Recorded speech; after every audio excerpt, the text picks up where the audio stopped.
Good evening, everybody. Welcome. Really pleased that you are here in this space, this time, joining us for what is the third part of and the final part of our meditation breath teaching uh, offered by the Sylvan Healing Sanctuary.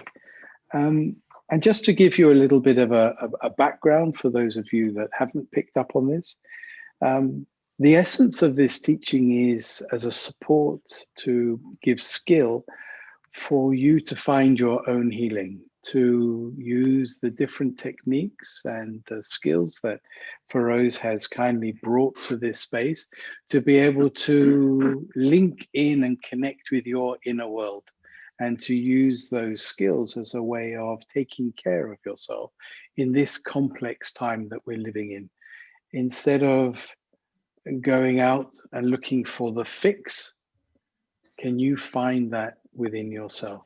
And do these tools and skills enable you to do that? So I said that it was the third part. So thank you again to Feroze for bringing this.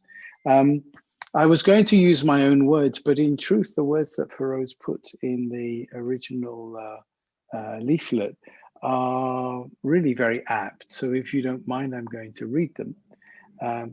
Whilst it is generally thought that the human body contains only one subtle center of consciousness, which is the mind or brain, the Sufis, through their spiritual experiences, discovered additional centers of inner senses, which are referred to as Latifa, or chakras, as many would know from the Hindu-Indian. The practice of Dhikr, breath of Allah meditation, awakens these subtle senses and enables us to become more intuitive and perceptive of the truth of our existence. And it is through this breath that we have experienced through healing that there is a change in consciousness taking place.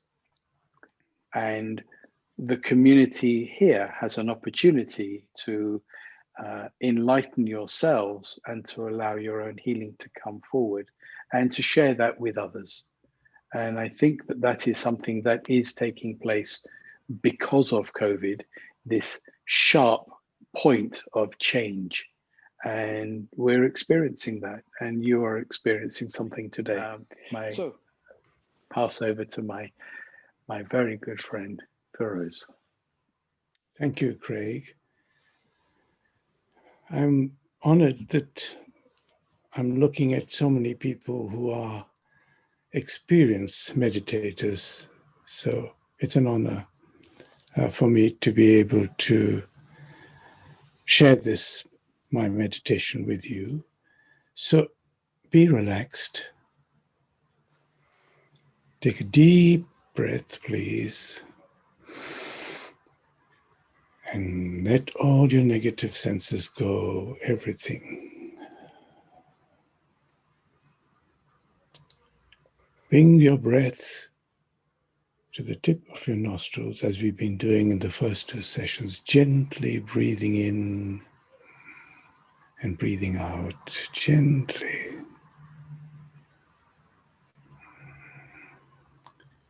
But don't go into meditation, just be aware of the breath and please connect to my words so that we can connect to each other.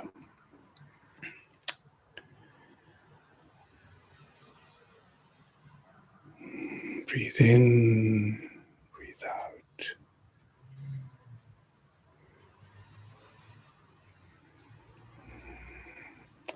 Do you have an open mind? Do you have an open heart? In the first two sessions, we talked about the mind. We talked about the great master of the mind, Buddha. He understood the mind. He understood the natural joyfulness of the mind.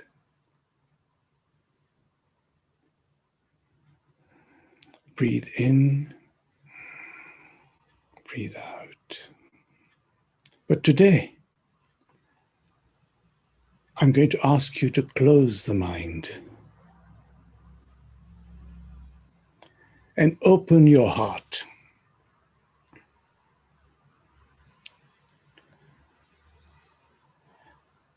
But to open your heart, we need to have a different mindset.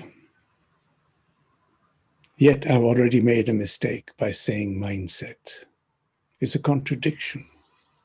I don't mean that. Open your heart.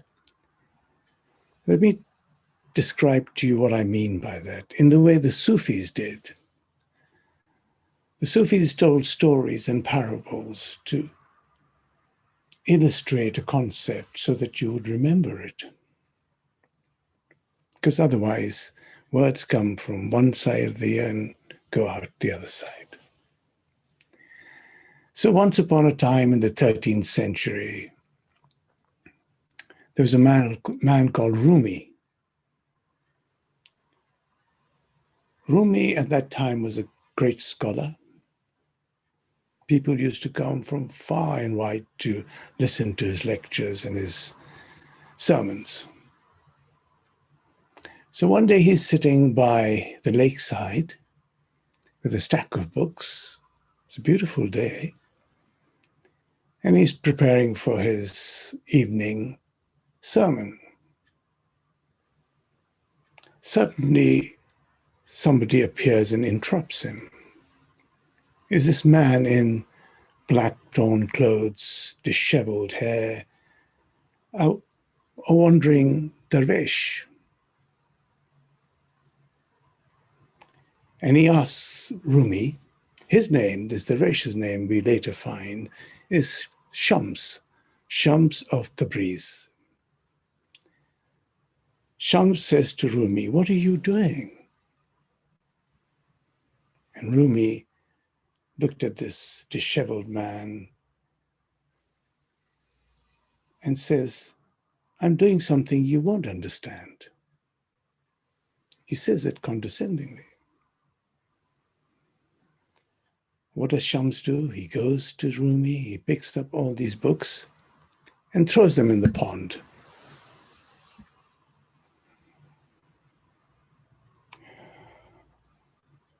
Rumi panics. He loves his books. He rushes off to rescue them. And as he picks them up, he finds they are dry. Not a drop of water on them. And then he looks at Shams and says, and what is this? Shams looks at him and says, this is something you will not learn from your books, my friend. So when I met my own spiritual master some 10, 15 years ago, the first lesson he gave me about Sufism, he said, Feroze, you're an intelligent man, you're a learned man, but throw away everything. Stop thinking, stop looking at books, stop going to lectures, stop trying to intellectualize. Throw all those, close those doors, he said. Sit in meditation, and only then will the door to your heart open up. Now, it took me a long time to understand fully what he was saying, and I still am learning from him. But what he was saying is this. The Sufis, through their mystical experiences, discovered something. They discovered these subtle senses in our body, which is not the sense of smell, touch, and hear. These are subtle senses.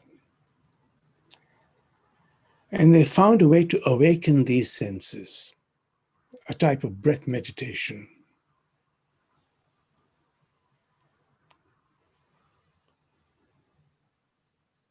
And the effect of doing that is to comprehend the world in an intuitive manner, not through the mind, but intuitively. Now, what does that mean? It means to comprehend the world in its totality. You see, the mind, what it does is, we talked about this in the earlier session, it takes reflections of what you see and hear, then through electric currents, in a sense, goes to the mind, and then the mind, in a preconditioned experience, makes some sense of what is around you. But intuitively, there is no filter. You just pick up things as they exist. And I want to give you a few examples that you would also have experienced in your lifetime, just glimpses of those, yet you couldn't make sense of it, as I couldn't. For example, that moment of deja vu. Oh, I've been there before. That moment of inspiration, a completely new thought arising in your mind. Or I can read your mind moment. A prophetic moment, you know, when you're sitting and waiting. Oh, I thought you were going to call me any moment, Feroze. And here you are calling me. These are moments of intuition where you're able to see the unseen and know the unknown. Because the subtle senses don't operate through the mind, they operate through the spiritual heart. And even scientists are now beginning to believe, understand that the heart has its own emotion, its own consciousness.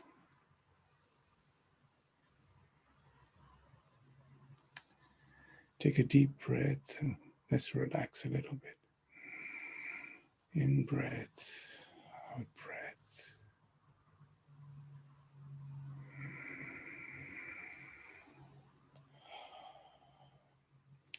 So these centers of light or subtle senses are located in our body. So I will try and guide you towards those. There are 6 subtle centers, or Latifa, from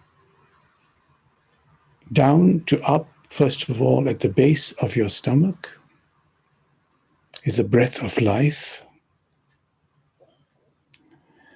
On the left side of your chest, underneath our physical heart, is our spiritual heart. On the right-hand side of your chest is the spirit. And in your solar plexus area, we have the Latifa of consciousness. In the middle of your forehead, the third eye is the perception. And on the top of your head is your intuition.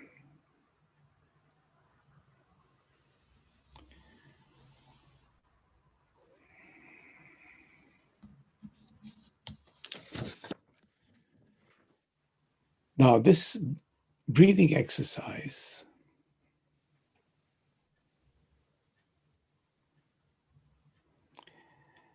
requires us to breathe deep into our heart. And there's a mantra for that, and that's the breath of Allah. The Sufis used the word Allah not because they were religious, because in Sufi mysticism, Allah means the divine or nothingness. But you can choose any word that inspires you. I use the word Allah because it's also breathy.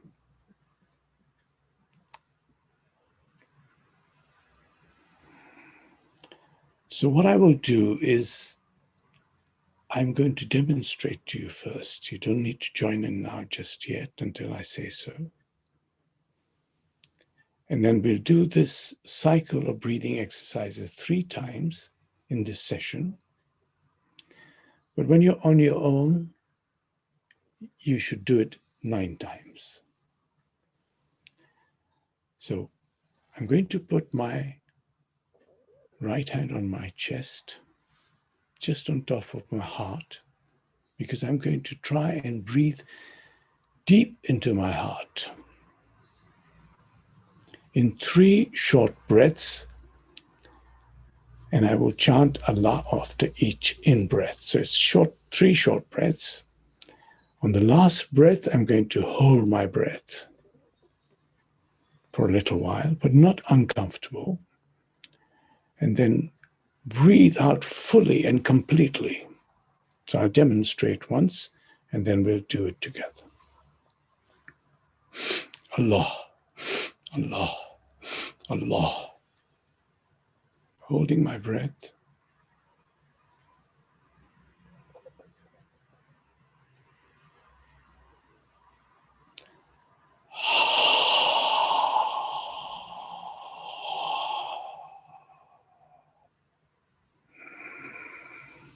Okay, let's prepare.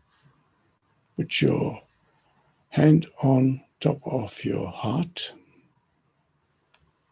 Be ready to breathe. Allah, Allah, Allah. Hold your breath.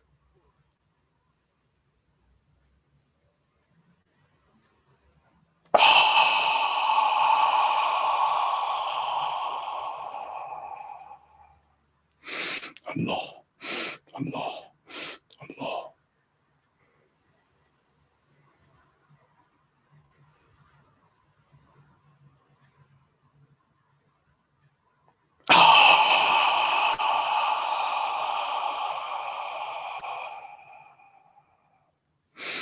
Allah, Allah, Allah.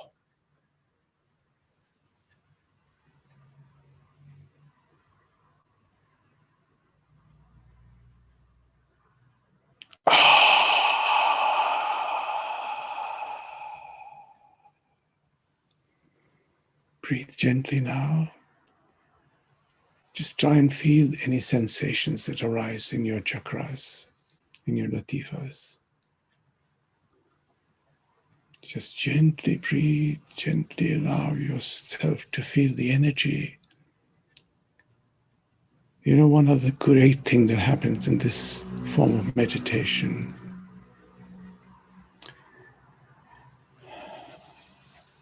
and that's an inside-out energy. And when you meet a person who does meditation or does this type of meditation or other types, you will feel that inside-out energy coming from them, that aura, that beauty. Now, this is not unique to Sufism.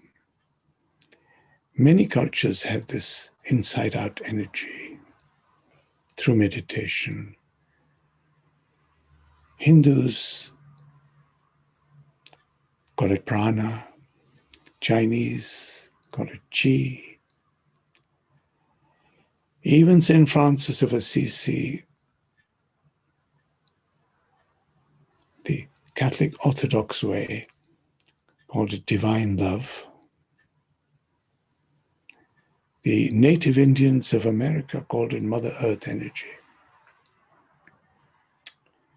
And the Sufis call it the way of love. Why do they call it the way of love? Because this energy lifts you, it heals you and others that you meet. You uplift them. It's an energy of love and compassion. That's why the Sufis call it the way of love.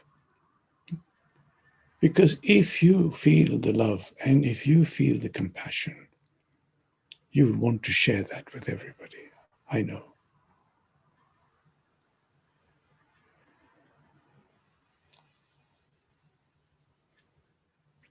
Breathe gently, breathe easy. I'll tell you a story. There's a scholar who's looking to find somebody who could teach him the satisfaction of his heart. He read the Quran, he read the Bible, he read the Torah, he read Plato, he read every philosophy. But the words didn't make any difference to him. He didn't feel this peace, love in his heart. Until he goes to a Sufi sheikh and says, please, please help me. I've been everywhere. I've read every book. I've read everything that is available. I don't feel anything. I understand things, but I don't feel them. I want to feel them. So the sheikh says to him, son, if you have the seeds of a fruit plant, you can keep it outside. Nothing will happen. It'll stay there for years and years. But if you take the seeds of that fruit and plant them in the ground, and then go away and come back after a few weeks, you might see some green shoots. That seed will no longer be there. And if you water that plant, it'll become a tree one day. And one day it'll bear fruit. And you can enjoy the fruit, and other people can enjoy the fruit. Well, why am I telling you this story, my friends? I'm saying that unless you can go into meditation, unless you can go inside yourself, the door of your heart will never open. For the last 3 sessions, we've been talking about meditation, the different techniques. And the second reason is this, that in this particular time in our lives, with the COVID problems that we are in, the lockdowns that we face, a lot of people are facing anxiety, loneliness. This is a difficult time, yet if you can find the time to sit in meditation, to find yourself, to open your heart, you too can be like that beautiful tree, transformed to bear fruit for yourself and to help others.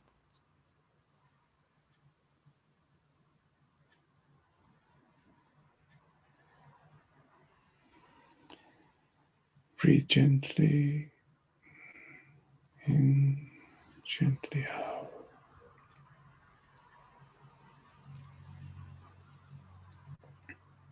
I know the time is coming to an end of our session. I would like to thank my own teachers, my own ustads. Their kindness and generosity has allowed me to learn. And I'm grateful, and I thank you also to be here and for us to share this moment and this time together. But nothing can happen with my words. You have to travel the path, and you have to experience for yourself.